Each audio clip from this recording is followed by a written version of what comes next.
Hey, good evening. Thank you, Astrid. Hello. Yeah, I was going to say good evening, and it's been pointed out, of course, it's daytime in the US. So we have people from the US, from Canada, Saudi Arabia, and UK at least tonight. Do let us know where you are in the comments. It'd be great to find out.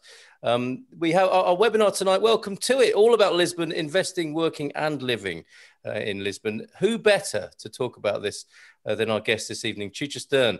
Chitra, good evening to you in Lisbon tonight. How are you? Good evening, Carl.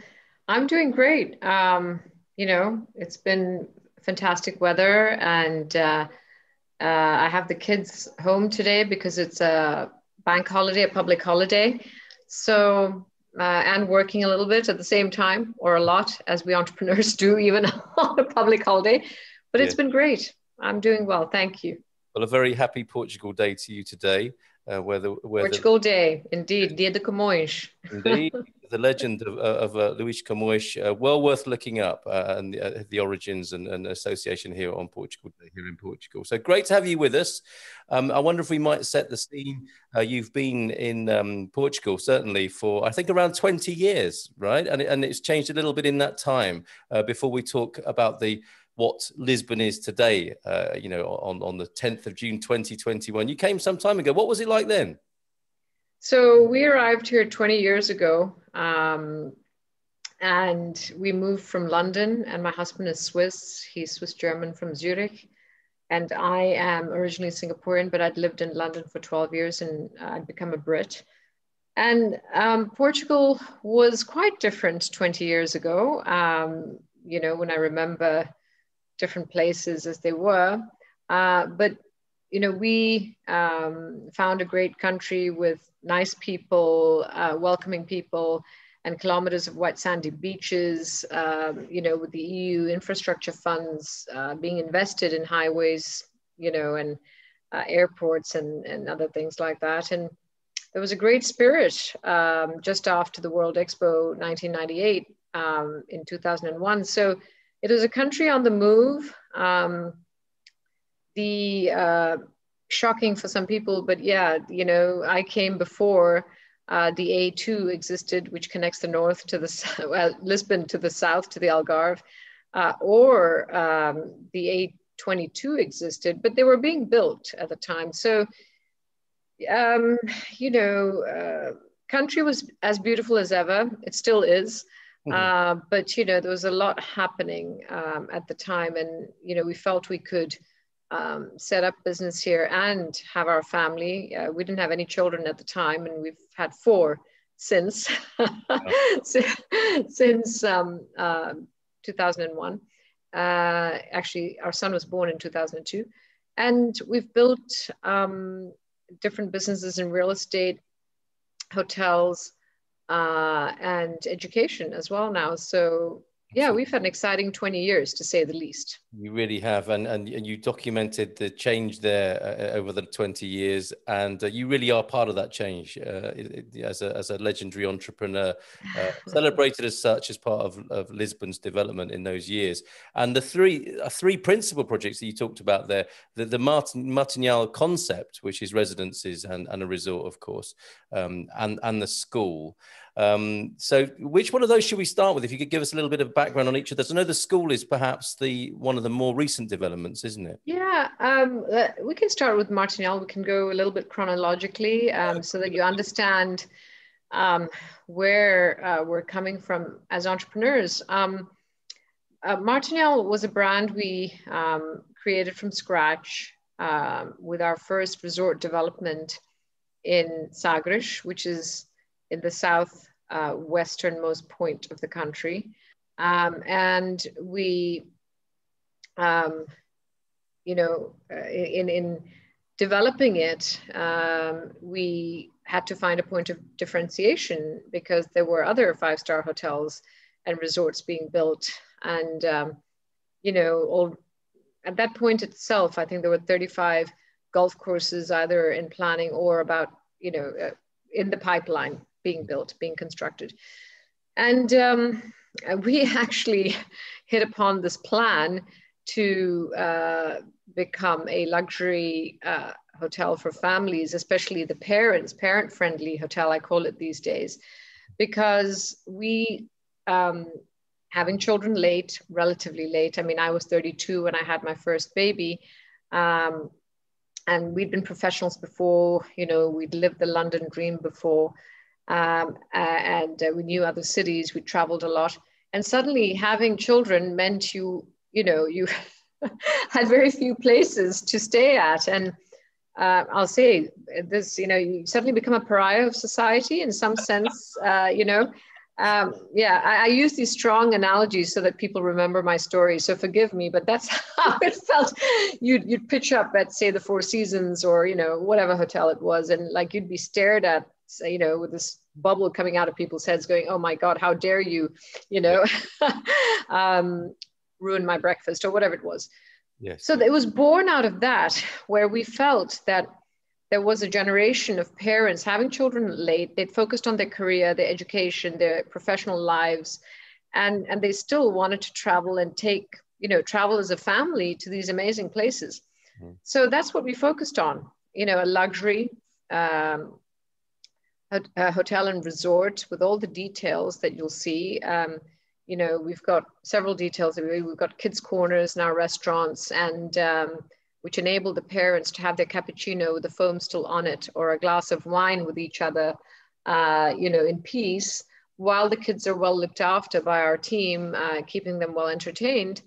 And so everyone's relaxed, you know, because the kids are relaxed, the parents are relaxed, and, you know, they're enjoying their great wine. So that our differentiator was to still give luxury for the family, you know, great art on the walls, design, you know, you'll find that every one of our resorts, I mean, the Cascais and the Sagres one, you know, as examples, have the best of European design, for example, you know, in the lighting and furniture, etc. So it's somewhere where parents want to hang out as well, and they have a holiday as well, while the children are looked after very well. We don't have our kids clubs in basements or just with PlayStations. We have proper areas for them to be entertained and looked after. So excellent. That was the beginning. That was the beginning. And then we expanded into 3 other hotels and resorts, from Sagres to Quinta do Lago to Cascais and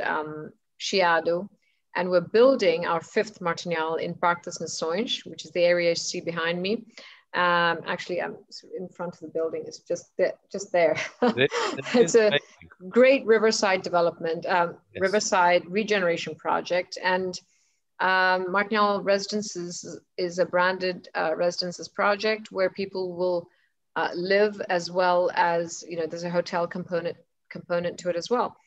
But understanding international families the way we did, and myself working on the Foreign Direct Investment Task Force for 3 years, that was my pro bono work for the Portuguese government. I understood the need for international schools. I mean, I did a SWOT analysis as part of this work, and the sort of one of the weaknesses in Lisbon was becoming the lack of international schools, to fit in with the strategy of Portugal, which was to attract further foreign direct investment and to welcome companies to have their headquarters here, you know, the golden visa, the non-habitual residence, the D7, all of it needs schooling for the international market. So that's how we, yeah, and, you know, what started out as helping the Camera, you know, starting an international school became doing one as real estate developers. And well, some people, some entrepreneurs and consultants doing their pro bono work might have said, yeah, what you need is a school. Actually, we've identified this, but you weren't content with just pointing that out. You had to build it as well. Oh, I think Chitra has frozen up there. I don't know if that's the same for everybody. Well, while we're waiting for Chitra's connection to settle down there, I can share that we have an offer with you. For premium members, there is an offer of 10% discount on room rates and food and beverages at Martinhal Resorts, where I'm proud to say, and I've kept this from my colleagues so far, I'm going this weekend. This Saturday night, I'll be reporting from Martinhal. Did you see the look on their faces then? I'll be reporting from Look at Jerry, look at Astrid. While we're reporting from Martinhal Residences on Sunday morning with the family. And that was fantastic, Colin and Hakeem. You were the people who were staring in the Four Seasons, apparently, and maybe the ones who said, and we sat next to you on the airplane with a screaming kid. You know, we've come here for a quiet holiday, but it looks like Chitra Stern and Martinhal have revolutionized all of that. And hopefully we'll be able to get it back soon. Sorry about that. I don't know what happened. Got kicked off and just everything froze. Apologize for that. Not at all. I just made myself very unpopular with my colleagues. And by reporting the fact that I'm going to be staying at your Chiado experience this very weekend. So I'm really gosh, yeah. with that. And I'm also pleased to tell our premium members that they can get a 10% discount on room rates and food and beverages as well, which is a really kind offer from you for our premium members. So we appreciate that, Chitra, as well. So I was saying, yes, you were not content with pointing out that an international school was needed. You thought you might just develop it yourself. And that's no small undertaking, is it? Let's face it. No, it wasn't actually, Carl. So, you know, but we as entrepreneurs, one thing I think we're good at is building the team and, you know, doing the due diligence, getting the right people involved. And, you know, it wasn't as though I started the school and I said, hey, I'm going to be the principal or, you know, whatever. We actually reached out to someone we knew who was then the directrice of ISG, International Schools Geneva. We knew her very well from our London days. And she helped us pull a business plan together and put us in touch with different operators of schools. And we actually reached out to International School Services based in Princeton, New Jersey, to help us with the pre-opening and the first year of operations. And they had started up something like 100 schools around the world since World War II. So, you know, we brought experience to the table and we've built a great team for the school as well, and teachers and faculty. So, and you know, we've developed a proper sized school for scaling up as well, you know, and within an innovative education hub. You'll have to look all this up online. The website for the school is unitedlisbon.school. And for the hub, it's eduhublisbon.com. So, excuse me. Chitra, you did this in the last 2 years where the world was up against, I mean, I think it's fair to say from a previous conversation we had that you choose quite inopportune times to develop massive projects, right? Because the resorts were developed against difficult circumstances as well, right? So what's interesting is that, well, you don't choose your timing, but you just make sure you structure the deal correctly, and you know, you take every precaution up front. But nothing can prepare you for something like the global financial crisis or the Great Recession or the pandemic, let's face it. But I can tell you something. I always said to my team this time around, the next recession is just around the corner. And that actually, you know, sort of, we made many decisions based on that. For example, starting to market the school and Martinhal Residences back in 2019. And with Martinhal Residences selling enough properties off plan, you know, we're luckily today around 70% sold in Martinhal Residences. And that's what saves developers, you know, in these recessions. But the school, yeah, it was hard. And actually the 6 months run up to opening the school was really tough. So March 2020, you can imagine, you know, we had started the marketing in 2019, but, you know, it was a crucial time to finish the construction, welcome all the teachers coming from abroad, getting the curriculum in place, et cetera, et cetera. And there we were in our first lockdown. And I mean, we had to work really hard. And at that point, we had halved our expectations, halved our pre-pandemic forecasts, and you know, worked around that. But we actually, quite happily, we were only 10 students short when we opened the school, you know, by the end of the first term at least, because some people wanted to see school in place, right? I mean, it was a school in construction before a renovation. Yeah. But we made 150, and now we're in the process for enrollment for September, and we're actually going to make our pre-pandemic forecast for the second year, which is pretty amazing. 280 kids on board. So yeah, what kept us together? I mean, sheer will and determination and resilience, and that you know, we'd been through that school already with the last you know, opening Martinhal Sagres in 2010. Yeah. So Extreme, yeah. An amazing achievement, amazing achievement. We have a question, if I may jump in with this. We'll come back to the residences, because the residences are an incredible development for Portugal. I mean, certainly for Lisbon, but I think for Portugal as a whole and for people coming to Portugal, it's an incredible opportunity. So we'll talk about that some more in a while. But hello from Austin, Texas. Kristen is here and is coming to Lisbon in January. I'm guessing of next year, with our 15-year-old daughter who will be joining United Lisbon International School. So one of your parents there. Would like to hear about great Lisbon neighbourhoods to consider and to live in with our daughter. So would you care to comment on the neighbourhoods of Lisbon that might be handy for the school? Sure. I mean, you're looking at one of them, which is the Parque of Nations, Parque das Nações, as the Portuguese call it, or some Portuguese call it Expo. This is literally 5 minutes down the road and at the riverside. And I really love this area because, you know, the whole area was regenerated as a huge urban regeneration program as part of the Expo 1998. And so there are lots of things so modern about it, including, you know, central heating and cooling systems for the whole area, you know, central irrigation,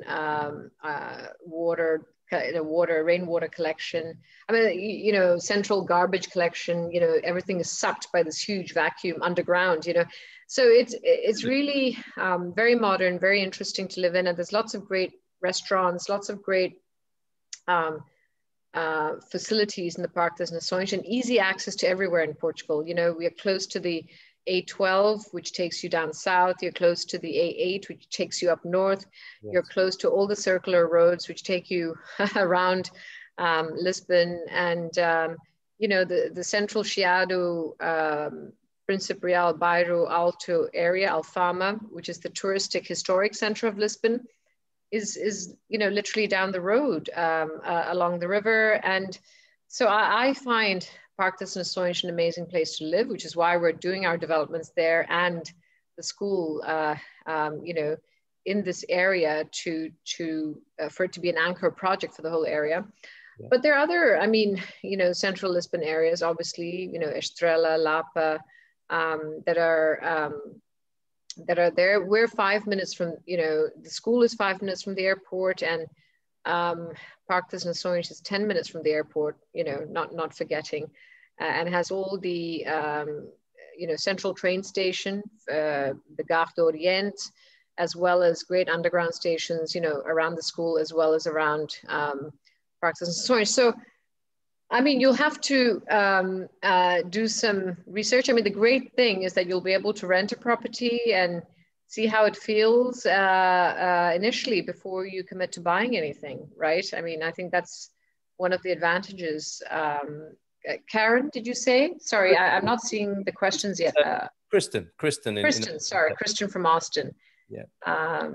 So, well, that's a great start. That's a great start. And you say there that Parque das Nações is based, well, just close to the Orient Station, which is an amazing building. Yeah, it's an amazing area, Carl. I know it's, Orient Station is right in the heart. You know, it's a station designed by Santiago Calatrava. So it looks a bit like the Oculus. It reminds me, you know, the bridge across the road reminds me of the Oculus in New York. Yeah. So yeah, and you have great architecture, and great street art in Parque das Nações. It just has so many benefits. I mean, look up parkofnations.com and you'll find out a bit more about it. Yeah, incredible tourist attractions there. The aquarium, where the Web Summit is held every year, or ordinarily is held every year. It's an incredible Oceanarium, the Science Center, the Pavilion of Knowledge, as they call it. there's a lot of great things happening in Parque das Nações. And Yeah. we haven't even mentioned the bridge behind you yet, the Vasco da Gama. Oh, the Vasco da Gama bridge. Yeah, you can see it right there. It's a 17-kilometer bridge connecting Lisbon to Montijo and then further to the Alentejo and to the Algarve. I've been on that bridge several times. When we were living in the Algarve, we used to come on that bridge to enter Lisbon. We used to make day trips. So for Americans, nothing is far away in this country. I mean, I know if you ask Portuguese, they say, but that's, quite a distance. We're a quarter of the size of California. I mean, I've been to many states in the US. We did like a planes, trains, and automobiles trip in 2013 across the states, arriving in New York and leaving from San Francisco. And the US is big. We're just a quarter the size of California. So driving isn't a problem. And there's the trains as well, Lisbon to Porto, Lisbon down to the Algarve, great train service, and there's buses. There's also great bus services. We in Europe, we use public transport as well. But even if you have a car, it's really easy to get to the south as well as the north. So, There you go, Kristin. That's some information for you. And the metro, of course, at Orient Station. Metro, fantastic. And it's constantly being invested in and growing now. Yes, indeed. Yeah, superb. Okay, Kristin, come back to us if you need any more information there. Jeff Townley, an entrepreneurial question. What did you do before moving to Lisbon, if you don't mind answering that? And how easy was it to raise the capital? Hotels are very expensive to build and need sizable capital to support in the first year. You know this only too well. Yep, I do. I did electronic engineering as an undergraduate degree in London, and then I joined Pricewaterhouse, as it was at the time, which then later became PwC, PricewaterhouseCoopers.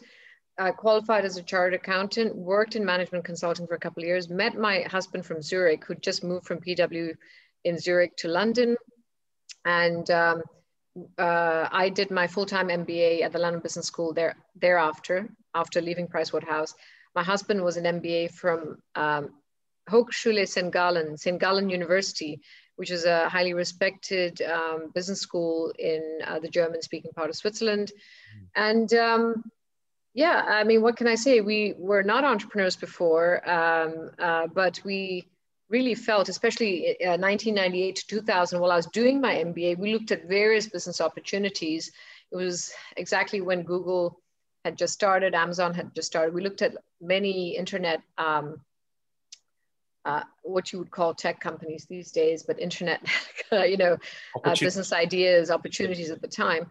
But my husband did a real estate project, and he also left Pricewaterhouse and made our first capital doing a real estate project in Zurich.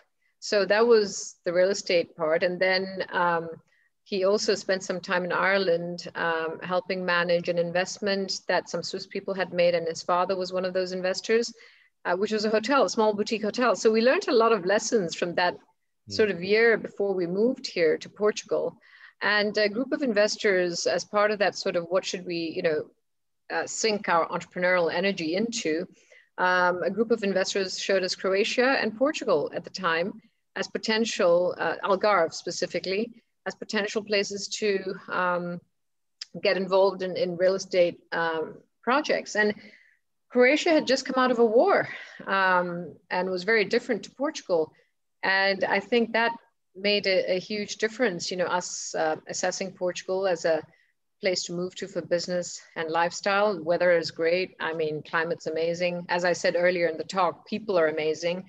They're very understatement here in Portugal, very genuine, but understatement. And it's very family oriented. We loved, that's why we were able to have 4 kids, we were busy with our business, but we had 4 kids. And about capital raising, yeah, so we had our first capital, but we put it into our salary. We didn't pay ourselves a salary. We put it into the first capital for Martinhal. The owners of Quinta do Martinhal at the time were led by a Swiss group, a construction company, and I guess my husband could actually, talk Swiss to Swiss, the Swiss take a long time to come up with a contract and an understanding. But once that's done, a hand is shaken, it's done. And so we were able to build, by plot at Quinta de Martinhal. But the big purchase came in 2007 of the big part of the development, just before Fannie Mae, Freddie Mac. And in 2008, to put it in perspective, we started construction on the big part of the resort, the 54 million euro part of the resort, which we had to, 54 million was the borrowing, sorry, just the borrowing, a month after Lehman Brothers collapsed. So very tough times, and yet we managed to, we're one of the handful of developers that actually made it through. I mentioned earlier that, the recession's always just around the corner. Yeah, one of the things that saved us was that we, at the time, had sold enough and held on to enough of the owners, not falling through with their purchase, and they'd made significant deposits. We didn't sell for speculative investor, to speculative investors. There was a sizable deposit, 25% paid up front, which enabled the bank to lend us the money. So a little bit into the sizable capital, but yeah, we had to pedal really hard to make it happen. I mean, I don't want to sort of belittle what happened after. Yeah, sure, but 54 million is quite a loan to service. Yeah, and we paid it back. So wow, fantastic. Quite well, yeah, no, to a level that's normal in any business. Put it that way. 54 was big at the time. Yes, and yeah, so amazing. Thank you for giving us some insight into that. Thank you. Thank you. I'm thinking from time to time you may have relied a little bit on delicious Portuguese wine to help a little bit with some. Well, I have a little story about that. Portuguese wine was Martinhal. I've just put up someone's asked for the Martinhal website. Portuguese wine, we actually started a business back in 2007, which enabled to import Portuguese wines into Singapore and Malaysia. My parents, I'm originally from Singapore. I started with my father saying, why can't we get Portuguese wines in Singapore? And we did kickstart it, but as with many entrepreneurial ventures, if you started at the wrong time, you were talking about timing earlier, Singapore is flooded with international wines, including Napa Valley wines, South African wines, Australian wines, New Zealand wines, and so on.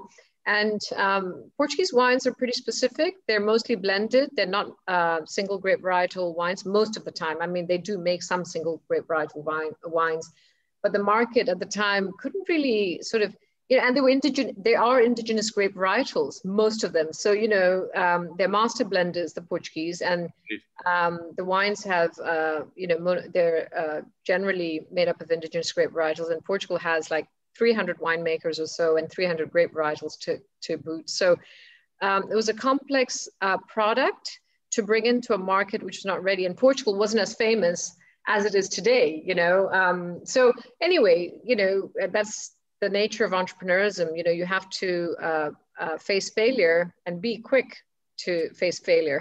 Thank you for sharing that side of things, because Jeff, in response to your response, says, your story is inspirational. Perhaps you could write a book. So maybe you could squeeze that in as well. I don't know. One day, for sure. I can write 2 books now, Jeff, honestly. The first 20 years and then maybe the next 20 years. Let's see. Yes, and Kristen, very happy. Appreciate your feedback. We're excited to become part of the United Lisbon family, and I think that's the atmosphere you're creating, isn't it? Is the family of families that are around the school? Yes, we've kept a close eye on how the parents of our community, the children of our community, are responding to. We've kept a close eye on the surveys. Obviously, there's a great team looking after everyone. We're not there sort of, but, we have weekly meetings with our team there. And I'm very happy to report that the parents have been very happy as an important stakeholder of the United Lisbon International School. And the kids have been very happy. And they've made, because we do this map testing at the beginning, it's an American sort of test that's done to place children and then to help them, right, get further in math and English. They've all come, up in their scores, and we've got 20 plus nationalities. So truly, united atmosphere, United Nations, it's an international atmosphere.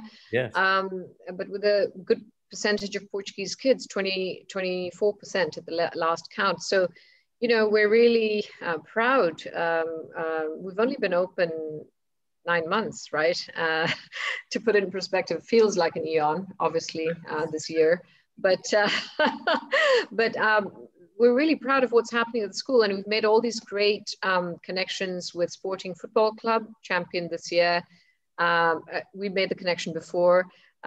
We connected with Technico Rugby, and they were also champions this year. So we've made some good connections, obviously. So, for rugby for our kids, football for our kids, we're connected to the Lisbon Racket Center, which is a great racket, tennis and paddle tennis club, very close by. We're going to have swimming. I mean, we couldn't do it this year because of the pandemic, but working with Sporting to do swimming lessons for our kids. So we've got a lot of exciting things happening. And if you see the artwork on the walls, I mean, it's amazing, the art side of it, the music side of it. We've got kids doing their year-end performances. I'm so proud to see that. We've had various live talks of interesting people, talking about, the Red Cross, or how they sort of, made their career path, how they ended up in Harvard Business School and then became a venture capitalist. As well as, this amazing model who started a foundation doing a school for girls in the, DRC in Congo. So, education, yes, the curriculum is great, obviously, and the teachers are great, but we've got all this other stuff happening. Our makerspace, our tech lead is amazing, Kyriakos. So much to say about the school. You've got me started on, Yes, I can see that. That's where a lot of your passion lies, with the school, for sure. And yeah, 9 months, only 9 months, and doing it in the pandemic time is an extraordinary achievement. Let's talk now about the residences. Yeah. As you pointed behind you there, this is the work in development in the Park of Nations. Very exciting here. And when I was reading about it, it occurred to me, and you're positioning it, it's a Canary Wharf of Lisbon. Yes, of Lisbon, Battery Park, City of New York. City, yeah. Samara. As you can see, I love making these connections for foreigners to get them to understand what it's about. I guess I'm from Singapore, and I had to I just saw that someone's father designed the golf courses in Singapore. Great. Sentosa is looking like totally different to what it did 30 years ago, for sure. It's a resort world now. I first called Portugal, California of Europe, and I was a little bit ridiculed. I was like, oh, we have our own, positive things. And I'm like, well, you need to make foreigners understand, what this country is about. It's got, this coastline, etc. So for me, the Park of Nations had some fame during the expo and the 10 years after, but it's sort of, people started focusing on other places, quite rightly. I mean, things started happening in the old town of Lisbon, and we've got a hotel there too. But for living, I just find this area is like the Soma or the Battery Park City, or, Canary Wharf of London, but much nicer. I mean, Canary Wharf, you need the DLR, and, it's quite far away from the center. We're not, we are part of the center here. And in Martinhal Residences, we chose this place to develop our branded residences project because we thought it was a great place to live. Yes. Apart from the Web Summit, and there are a couple of other hotels around, obviously, and there is the business for hotels as well, leisure, and meetings, incentives, conferences, and events. But for me, we ourselves are moving to this building next year. Newsflash. So we're doing something we really believe in. And we lived on site in Martinhal Sagres to make that happen. We lived there from 2009 to 2016. So, it's not just sort of a real estate project we're doing. And, we truly believe in this, and it's truly a great place to live. And the residences, you know, our team really helps with people who want to come over on the D7 maybe, because we've got the Chiado apartments, the apartments in Martinhal Chiado, which we're doing for longer lets. Well, that was one of the questions about, because obviously you need to secure a rental, don't you, as part of your visa requirements? Yeah. So that's possible within your group, is it? Yes, we do D7 and NHR compliant contracts. There was a question about this. If I can open this up before we go specifically into Martinhal Residences, Kevin Slater from the UK asked the question. We're looking at golden visa real estate investment. We've seen off-plan developments that claim to offer golden visa compliance and an income stream. And this is a question that you may not want to answer directly, but are they a con? I mean, you've got to do your due diligence yourself. Are they a con? Listen, I mean, are you talking about a specific one here? Well, I don't want to name any names with this. Yeah, let's not. Listen, I know we're not a con. We've sold a lot of golden visa. We have, you know, we even in Martinhal Residences, we have sold. You can buy off plan and secure a golden visa. That is correct. Yes. And we've already made in this building alone around 65 golden visa sales, maybe, and that's or more. It must be more, actually. Sorry, I haven't split the numbers between golden visa and residential. Actually, it's more. Pardon me. It's very impressive. Anyway, Chitra, and the point to be made here is you should know who you're dealing with. Right, because if you're looking at you know, a website-based off-plan sale and you can't find anything out about the people and it all seems a bit dark and shady, then it may well be. It might be. I don't want to put anyone down, but if you Google Chitra Stern, Roman Stern, and Martinhal Group, I mean, you have a lot of stuff on the internet about us. Okay, and you know, we welcome you all to come and have a look. You know, in the last 14 months. So the recession's always around the corner. We started sales in 2019. We sold around 60 of our properties then in Martinhal Residences. And I had to count this for the PR. We've sold around 30 properties since the March lockdown last year. Some of them with viewings through WhatsApp video or Facebook FaceTime. So, you know, it's been a really interesting time, and people have been giving their lawyers the power of attorney to do the promissory contract and kickstart the golden visa application, and they'll have to turn up for to do their biometrics eventually.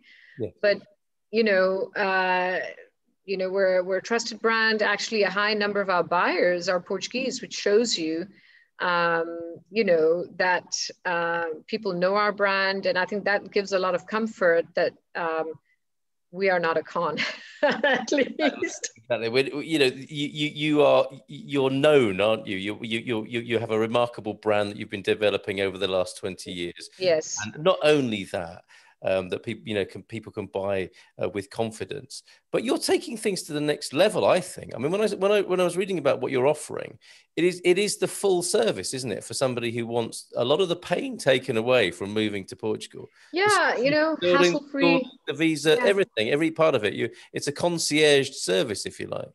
Yeah, you know, I believe that. I mean, because we come from the hospitality world. Yes, you know, since. More recently, I used to be an accountant, an auditor and a chartered accountant, that's true, and an MBA. But this is a very important part of what I believe to be full service, is you look after the client from day one. You know, we're making partnerships with the CUF Descobertas, which is the best private hospital chain in Lisbon, you know, as well as the north, I believe. They're not in the Algarve yet, but CUF, C-U-F, you can look it up. And, you know, we're connecting you with the insurance broker, because we know, I mean, the Americans have started coming in the last couple of years, and we know what matters to you. You know, everyone talks about health insurance. So we have a great insurance broker we can put you in touch with for a comprehensive cover. You know, we're connecting to CUF Descobertas to get sort of you know, to put people in touch, you know, an idea of helping, working with their new ideas as well, you know, where they have English speaking people helping out, who are the English speaking specialists that you can see, etc. And as far as the Golden Visa is concerned, yes, I mean, you know, we have our clients work with Edge International lawyers, and we've found their service amazing for our buyers and clients, and that's whom we recommend. I've done webinars with Jeffrey Graham of Edge International lawyers as well. So, you know, yes, I believe in this concierge services because I know how it is. You know, you need to put yourself in the place of the buyers or, you know, people working on their residence permits to move here. And we're doing a partnership with the Lisbon Racquet Club that I spoke about, so that, you know, our residents can get, you know, a membership deal with them. Yeah, we're doing a lot to make sure that you're going to have a great time. We'll have an in-house app as well, so that, you know, people can sort of find out what the restaurants specials are, and, you know, order online to have it delivered to their apartment. Obviously, you know, people will use other apps for the restaurants outside, but there's a lot that's going into this from the day they even consider buying from us, including an introduction to the admissions team at the school, obviously, which is, you know, yes. Yeah. And if you want to find out more, go to the link I've just put in the comments there, expatsportugal.com/luxury-living-in Lisbon. Yeah, find out more there. And yes, that's where you'll get your question answered. What can you offer for 500K, 2-bed, 2-bath and a sea view? Go take a look for yourself, Kevin Slater. There's a good question from Fred Beckman here. What is the average yearly appreciation on residential real estate you've seen in the last few years? So this is a comment on real estate in Lisbon, which I think is a great question from Fred, and before and during COVID. I mean, it's fared fairly well, hasn't it, considering? Yeah, so I mean, I'd like to refer you to a study done by Knight Frank. It's one of the ones I know. I mean, there must be so much by other big real estate agents. You know, JLL operates here, Sotheby's, Savills. But the Knight Frank one specifically spoke about, you know, this was last year in May, they said real estate prices, you know, they named 4 cities where real estate would hold its value and then actually increase after COVID. You know, I did this, you know, post why Lisbon will be even more popular in the post-COVID world with Jeffrey Graham last year. And the Knight Frank report named Lisbon, Shanghai, and 2 other cities. Sorry, you know, 1 year, as I said, feels like an eon now. But look it up. And they said, you know, it will actually increase in value afterwards. And you have to also make the difference between new build and older properties, because new build is highly sought after. You know, it has more energy efficient, better energy efficiency ratings. It's, you know, obviously got great materials and, you know, optical fiber networks around, etc. Right? So many people like to buy properties in rural areas and do them up, and that's great too. You can do that, or even you know, properties in Cascais, Estoril, Sintra, and then do them up as well. But you know, there is a difference between new build, capital appreciation, and sort of older properties. And if your thing is to do it up and then sell it on, yeah, you're adding value to it as long as you know what the differential is. But I don't have the capital appreciation numbers. What I can tell you, that report said in the end that this will be the case, that Lisbon properties will increase in value. There will be capital appreciation because the demand clearly outstrips the supply. Yes. And that's something to bear in mind. You know, there's so many people who want to move here. It's not just the Americans or the British or the Brits, or who else do we have here? I've lost track. South Africans, Israelis, yeah, absolutely. Everybody's yeah, interested. Israelis, Brazilians, you know, South Africans. We have so many people moving here. Some Australians too, I hear, Astrid. I've seen more Australians here in this last year than before. So it's amazing. And I'm really happy to see, I mean, having worked on the Foreign Direct Investment Task Force and also loving Lisbon, you know, I did a TEDx talk why Portugal is trending. This was a couple of years ago now, but there are several reasons it's trending, but it's even more now, geopolitics, people looking for a safe and secure environment. And that's what I said in my post-COVID world webinar, why Lisbon will be even more trendy, because people, you know, Lisbon, I say fits the Goldilocks principle. Do you want to hear my story? Absolutely, the Goldilocks principle. Yes, please. Because it's just right. As a capital city, it's not too big, it's not too small, and it's the absolutely right size of capital city, and yet it's a modern European capital. Yes. You know, it's not a sprawling metropolis like London is, or Paris, or, you know, New York is, but it's just the right size. You know, it's got everything is relatively close by. I know we complain, oh gosh, you know, Cascais is far away, or Sintra, you know, the usual, but it's hardly anything. I mean, I can make it at the moment from Estoril to the United Lisbon International School in 20 minutes, but without traffic, obviously. So you need to know what time.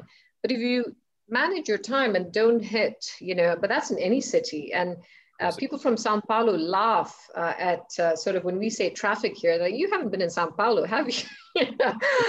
As you said before, it's all relative. And for you know, Americans tuning in, these distances that people complain about here are tiny. And I can think people might live in the Alentejo and still drive to school.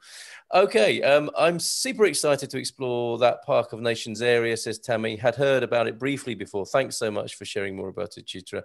Just waiting for my D7 to arrive, have Airbnb for August, and once there, she'll be looking for a flat for September rental, so she may be in touch with you. Sure, thank you. A question from Donna. Are pets allowed in the residences in Lisbon? So that would, I mean, I don't know what the clauses are for your residential. Yeah, we explain everything clearly in the clauses. They are allowed, but obviously we have to maintain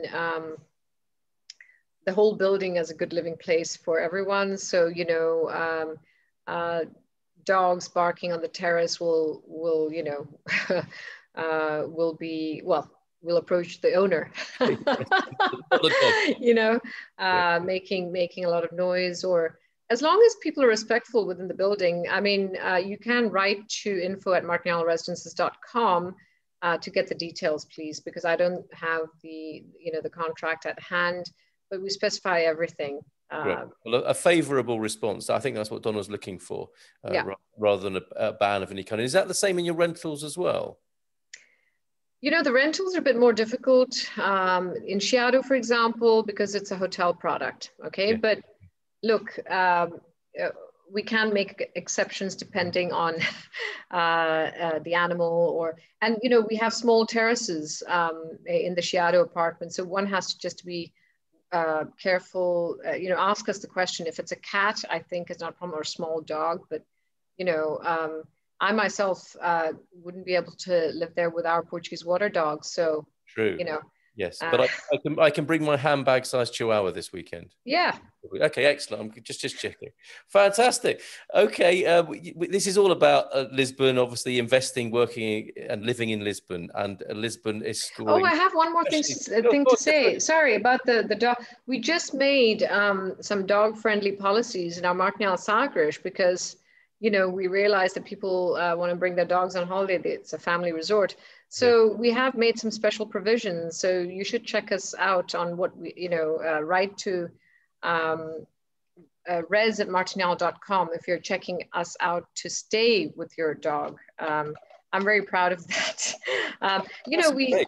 Yeah, I yeah. mean, I think people will be very glad to hear that, especially a lot of our people tuned in from America tonight.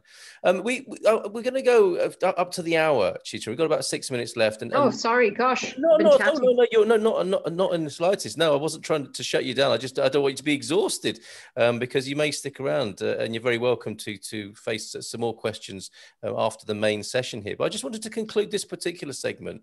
You know, clearly, Lisbon's an awesome place to invest in, to work in, and to live in.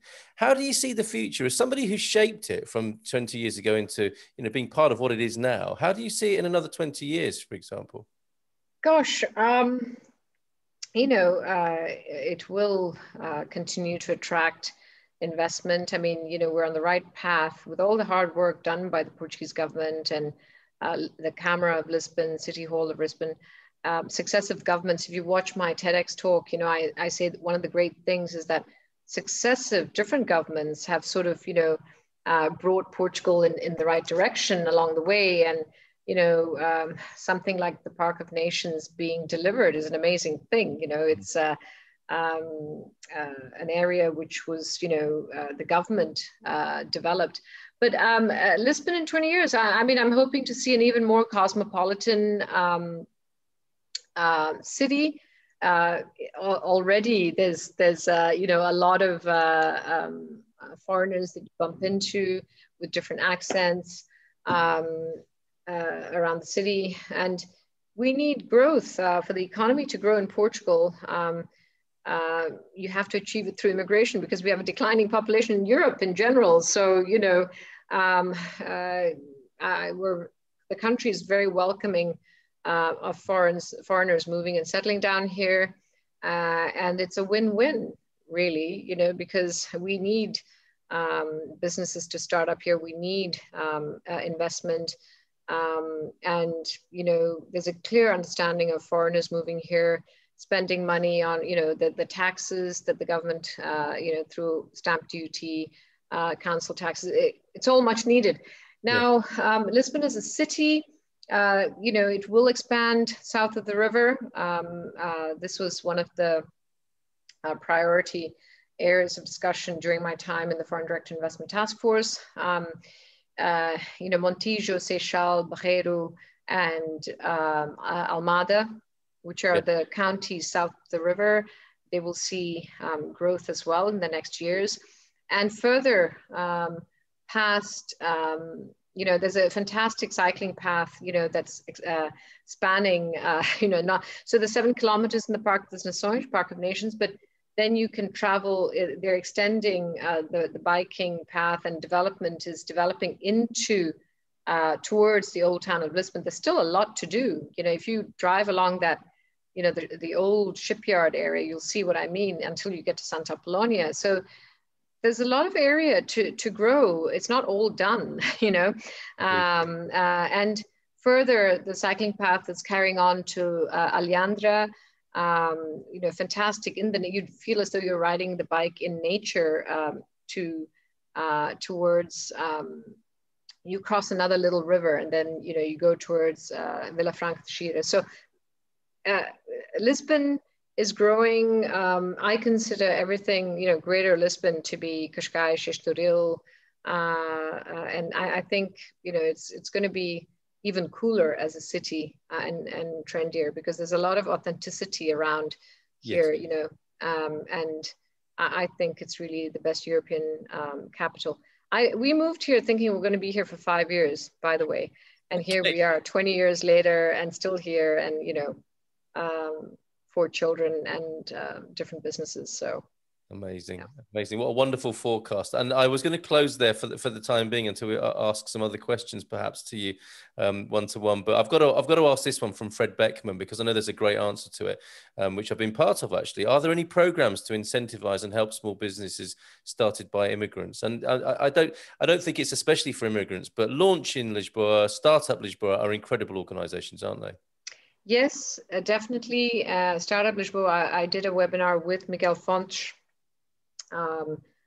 just the other day, and you know, there are incentives. You should look on the website of Startup Lisboa. I guess it's startuplisbon.com or startuplisboa.com. And you must have the launch in Lisbon as well. It's an amazing program. Carl, Startup Lisboa. And there are startup visas as well. Yes, indeed. Yeah, absolutely. Yeah, I forgot to mention that, but that, yeah, it all helps, doesn't it? It all does. And, you know, there are sort of incentives for building your company here, you know, providing employment. So there's a big recognition of the entrepreneurial ecosystem contributing heavily to the growth of the nation as well. And Web Summit, you mentioned that earlier. Web Summit is a global tech summit that happens every year in Lisbon. It's been happening since 2016, and it's going to happen for another 8 years now. Last year was purely online, but you know, this year they're hoping to have a hybrid event, and that's brought a lot of attention to the tech scene here. So the California of Europe takes on another meaning now. But you know, we've got many Portuguese unicorns, you know, being taken to Wall Street or wherever. You know, they have a base in Silicon Valley as well.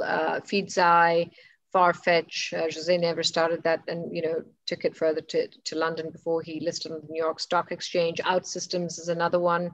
A unicorn being a company valued at more than $1 billion or euros, and TalkDesk. So we've got various examples now, which is amazing, and it's becoming sort of a tech hub as well because of the talent driving, you know, talent and fame, and Web Summit, great place to live, then attracting people. And, you know, after that, it's a positive cycle, right? As you know, it's sort of a... No, yeah, it's amazing. It's amazing. And the tech aspect worthy of mention there. And Beato, I think the area you described going from Park of Nations through to Beato, Marvilla, a lot of stuff happening there. Yeah, an amazing tech hub and center, I think. So a real fairy tale sort of atmosphere tonight with unicorns, and obviously the city where the three bears and Goldilocks can get along together. Sorry for that. You know, I like to tell a story using these things that people clearly understand. Yes. Yeah. So, Chitra Stern, thank you so much for being with us tonight. It's been amazing talking to you. Thank you very much indeed. Thank you.